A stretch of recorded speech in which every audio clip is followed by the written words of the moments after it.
Oui, l'honorable Jean-Marie Kassé à Chingambo. De prime abord, je tiens à lui présenter mes sincères et vives félicitations pour son élection à la tête de la première institution de la province, qui est l'Assemblée provinciale.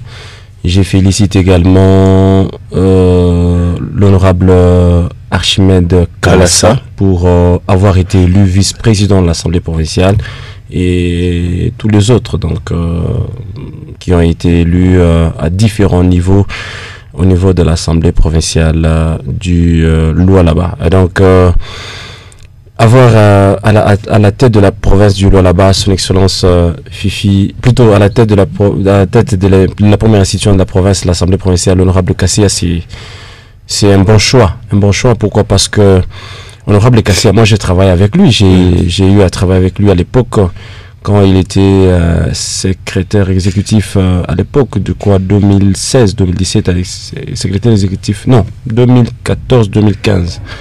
Secrétaire exécutif du PPRD. Okay. J'ai travaillé avec lui. Elle était encore bourgmestre de la commune de Dilala. C'est un homme dynamique, un homme fort, et puis un homme qui a quand même le souci de cette province. Donc, je crois qu'il va apporter une nouvelle touche à cette institution. Et déjà ce matin, quand je suivis son discours depuis hier à l'Assemblée provinciale, j'ai compris que c'est quelqu'un qui va beaucoup aider la province. Il va beaucoup aider le gouvernement provincial à réaliser sa vision. Et donc, bientôt, là, ce sera les élections du gouverneur. Donc, nous pensons qu'il va jouer un grand rôle dans ce qui va se faire. Pas seulement lui, mais toute l'équipe. Le problème, c'est que lui, peut-être, a de l'expérience. Parce que il a seulement... Non, pas seulement. Il a été bourgmestre. Je l'ai vu... il a été député. Il a été ministre d'abord. Et puis après, ministre à l'époque, vous vous rappelez, commissaire en charge des affaires foncières.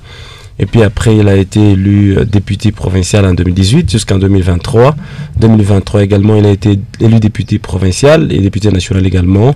Et après, il est là maintenant en tant que président de l'Assemblée provinciale. Sans oublier qu'il est passé aussi par... les territoires. Oui. Les territoires, dont il a été administrateur des territoires. Donc, c'est quand même quelqu'un qui a un riche parcours politique pour pouvoir apporter une nouvelle touche à l'Assemblée provinciale. Ça, hormis l'honorable Weber, Batafikia pour répondre ou bien Koufikia pour assumer bien ma tâche. Oui, quand vous parlez de nouvelle tête, c'est par exemple quand vous parlez de l'honorable Archimède Kalassa. Oui. Honorable Archimède Kalassa, il a toujours été dans le gouvernement provincial.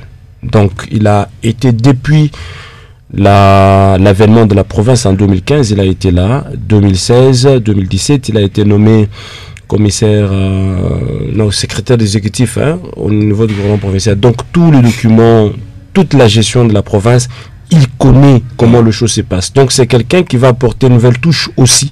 Pourquoi? Parce qu'il connaît bien le fonctionnement du gouvernement provincial. Il va aider. D'abord, il a été élu de Dulolo. Vous connaissez vous-même que la route Dulolo, on va d'ailleurs en parler ici. Elle est en mauvais état. Donc, il va aussi apporter une nouvelle touche parce qu'il connaît l'intérieur de la province. Il va aussi apporter quelque chose. Mais tous les députés aussi provinciaux qui sont élus de l'intérieur, qui sont aussi élus de Colosie, tous en commun accord vont se battre pour que cette nouvelle législature qui vient de commencer, qu'ils puissent nécessairement relever les défis qui concernent cette province. Donc, je crois que ce sont les députés qui vont bien travailler pour aider le gouvernement provincial à réaliser